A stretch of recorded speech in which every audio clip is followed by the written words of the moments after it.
বোতল নিক্ষিপ্ত হওয়ার পর মাহফুজ আলমকে বোতল মারার পর তিনি সিটি স্ক্যান করেছেন, তার ব্রেইনে কোনো রকম রক্তক্ষরণ হয়েছে কিনা এটা নিয়ে অনেক মানুষ ট্রল করেছে, হাসাহাসি করেছে। একটা বোতল পড়ার কারণে সে মাথাকে সিটি স্ক্যান করলো। এটা আসলে আমি মাহফুজ আলমকে পছন্দ করি আর না করি, এই কথাটা সত্য। বোতল পড়ার কারণে তার মাথা সিটি স্ক্যান করেছে, এটা সম্পূর্ণ সঠিক। কারণ একটি বোতলের আঘাতের কারণে তার ব্রেইনের ভিতরে ইন্টারনাল রক্তক্ষরণ হতে পারে, এবং সেই রক্ত 15 দিন পর্যন্ত সেটা। এই বিষয়ে পিনাকি ভট্টাচার্য একটি ভিডিও দিয়েছেন, সেটি দেখলে আপনারা আরও বিজ্ঞানসম্মত, সে তো একজন ডাক্তার, আরও দারুণ ব্যাখ্যা পেতে পারেন।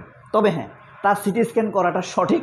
সিটি স্ক্যান করে স্বাস্থ্য নিশ্চিত হওয়াটা, আমি তো মনে করি তার আরও 2 দিন ছুটি নিয়ে ভালোভাবে তার সিটি স্ক্যান এবং রেজাল্ট দেখে তারপর তার অফিস করা উচিত ছিল। যাই হোক, এটা বলে নিলাম আগেই।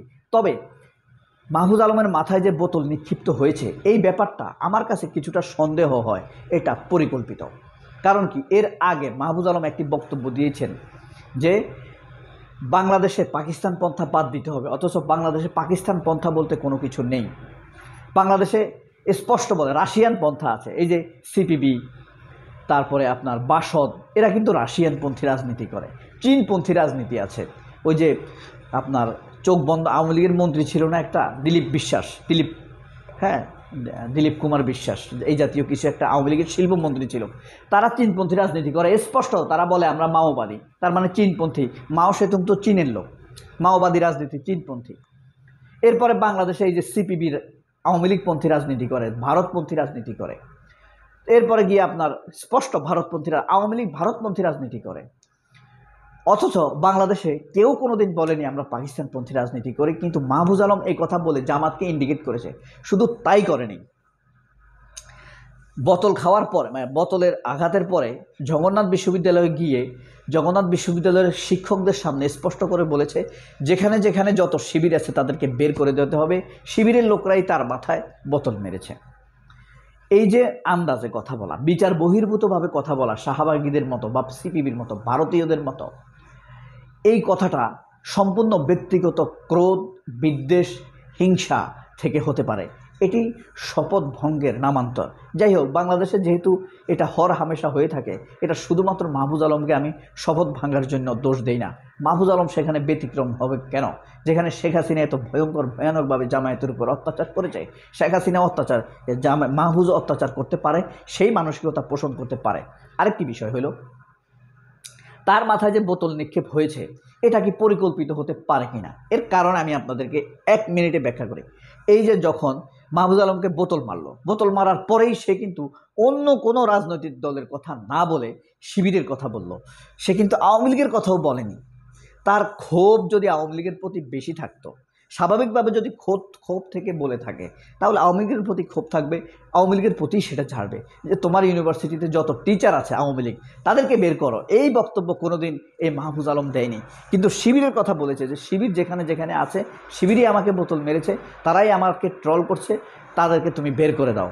এবং শিক্ষকরা যে বলছে হ্যাঁ শিবিরকে আমরা বের করে দেওয়ার উদ্যোগ নিব, সেটা বলেছে। অথচ দেখেন, বোতল যে মেরেছে স্পষ্ট প্রমাণিত হয়েছে সে হলো সদরঘাটের একটি ওয়ার্ডের বর্তমানে ছাত্রদলের ক্রীড়া সম্পাদক, খেলাধুলার সম্পাদক। এর আগে সে কবি নজরুল কলেজের ছাত্রলীগ করত। সে নিজে পরিচয় দিয়েছে, তার ফেসবুকের স্ট্যাটাস ঘেঁটে প্রমাণ পাওয়া গিয়েছে। এখন কেন বললাম পরিকল্পিত? এই যে মাহফুজের মাথায় বোতল নিক্ষেপ হওয়ার সাথে সাথে সে শিবিরের কথা বলল। এর আগেও সে শিবিরের কথা ক্ষোভ ঝেড়েছে, জামায়াতের উপরে ক্ষোভ ঝেড়েছে নানান কথা বলে। একটা উছুলা দলে পরিকল্পিত ঘটনা সাজিয়ে জামাত শিবিরের উপরে একটি ক্র্যাকডাউন চালানোর একটি পরিকল্পনা নিয়েছিল। কিন্তু সিসি ক্যামেরায় যখন এই ছেলেটি ধরা পড়ে যায়, তখন মাহফুজের পরিকল্পনা ভেস্তে গিয়েছিল। এই সন্দেহ করাটা কি খুব বেশি অন্যায় হবে বলে আপনারা মনে করেন? দ্বিতীয়ত কথা বলে, হাসনাত আবদুল্লাহ যখন, মনে আছে 11ই ফেব্রুয়ারি নাকি 11ই মার্চ, ওই যে ওয়াকারুজ্জামান তাকে সেনা সদরে ডেকে নিয়ে রিফাইন আওয়ামী লীগকে পুনর্বাসনের চেষ্টা করেছিল, আওয়ামী লীগকে নির্বাচন করার সুযোগ দেবার জন্য অনুরোধ করেছিল এই হাসনাত আবদুল্লাহকে। হাসনাত আবদুল্লাহ সেটি 29 তারিখে এসে সেটি সবার সামনে প্রকাশ করে দিয়েছেন। মনে আছে আপনাদের নিশ্চয়ই? আমি তারিখটা ভুলে গেছি, মাসের নাম ভুলে গেছি, তবে যেই মাসেরই হোক 11 তারিখ। আর এটা প্রকাশ করা হয়েছে 29 তারিখ, মার্চ এপ্রিলটা আমি ভুলে গিয়েছি। এরপরে দেখেন মানে মাহফুজা আলমের সাথে সেনাবাহিনীর কি একটি আঁতাত হয়েছে বলে আপনারা মনে করেন, যে যারা সম্মিলিতভাবে আওয়ামী লীগকে ফিরিয়ে আনতে চায় এবং জামায়াতকে সাইজ করতে চায়? কারণ জামায়াতকে সাইজ না করলে আওয়ামী লীগকে ফিরিয়ে আনাটা খুব বেশি সহজ হবে না, এটি কঠিন একটি কাজ পরিণত হবে। আরেকটি বিষয়, যখন আপনার হাসনাত আবদুল্লাহর কথার জবাবে ওয়াকারুজ্জামান বা সেনাবাহিনীর ISPR inter service public relation থেকে বিবৃতি দেয়া হলো, তখন মাহফুজকে, সজীবকে, হাসনাতের পক্ষ নিয়ে আমরা কোনো কথা বলতে শুনলাম না। এটা কি বিস্ময়কর মনে হয় না? এটা দুটি কারণে হতে পারে। ধরেন হাসনাত আবদুল্লাহ যে জনপ্রিয়তা অর্জন করেছে সম্প্রতি, এটা মাহফুজের কারণে হিংসা লাগতে পারে, হিংসাও লাগতে পারে, এটা খুব স্বাভাবিক। এটা আমার আম্মা আমাকে গতবার ব্যাপারটা ইন্ডোর্স করছে যে হ্যাঁ এই ব্যাপারটা হিংসা থেকে হতে পারে। আবার অনেক সময় মনে করি সে তো নলেজিয়াস, পড়াশোনা করে, যারা একটু পড়াশোনা করে নলেজিয়াস হয় তাদের কিন্তু হিংসা বিদ্বেষ একটু কম হয়ে থাকে। তবে হিংসা হতে পারে, হিংসাওয়ালা মানুষ খুব বেশি, এই কারণে বিবৃতি নাও দিতে পারে। তবে সেনাবাহিনীর সাথে তার যে একটা গোপন এলাই হয়েছে, মানুষ যে সন্দেহ করছে তা সঠিক হতে পারে। কারণ কি, সেনাবাহিনীর সাথে পুরো এনসিপির দূরত্ব রয়েছে।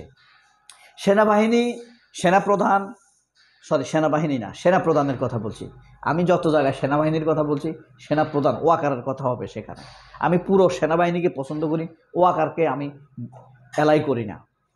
তো এই যে ওয়াকারের সাথে যতগুলো ঘটনা ঘটেছে, মাহফুজের সাথে একটারও কোনো রকম কনফ্লিক্ট বক্তব্য হয় নাই সেনাপ্রধান ওয়াকারের সাথে, আওয়ামী লীগের সেনাপ্রধান ওয়াকারের সাথে, হাসনাত আবদুল্লার সাথে হয়েছে। তাহলে কি ধরে নিব মাহফুজ আলমের সাথে তার একটা এলাইট গোপন চুক্তি হয়েছে?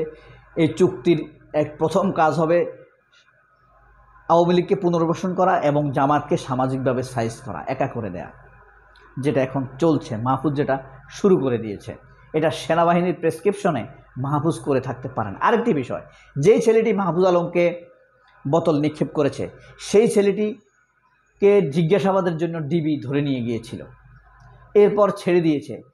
তো মাহফুজ আলম সেই ছেলেটিকে আবার বাসায় ডেকেছেন, ডেকে তাকে দাওয়াত দিয়ে খাইয়েছেন, ছেলেকে, ছেলের মাকে, ভাইকে, আত্মীয় স্বজনকে। কেন? কারণ হলো এই ছেলেটি এখন অনিরাপদ হয়ে যাবে। এনসিপির ছেলেরা তাকে যেখানে পাবে মাইর দিতে পারে, আঘাত করতে পারে, আঘাতের সম্মুখীন হতে পারে। এই কারণে মাহফুজ আলম ডেকে তার সাথে ছবি তুলেছে। এই ছবি মাহফুজ আলম নিজের ফেসবুকে দিয়েছে, ওই ছেলের ফেসবুকে দিয়েছে। এখন ওই ছেলেটি সামাজিকভাবে ক্ষমতাবোধ সম্পন্ন মনে করবে না নিজেকে? তাহলে কি দাঁড়ালো?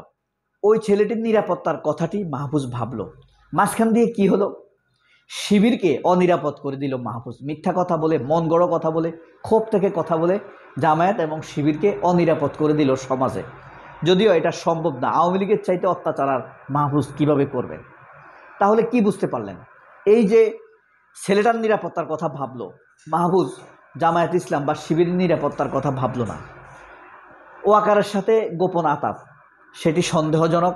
ওয়াকারের সাথে দূরত্ব আছে এমন কোনো প্রমাণ নেই। মাহফুজ ওয়াকার দূরত্ব আছে এমন কোনো প্রমাণ নেই। তাহলে মাহফুজ কি ওয়াকার সেনাবাহিনী রয়ের পকেটে ঢুকে গেল? এটা আমার প্রশ্ন, প্রেডিকশন না।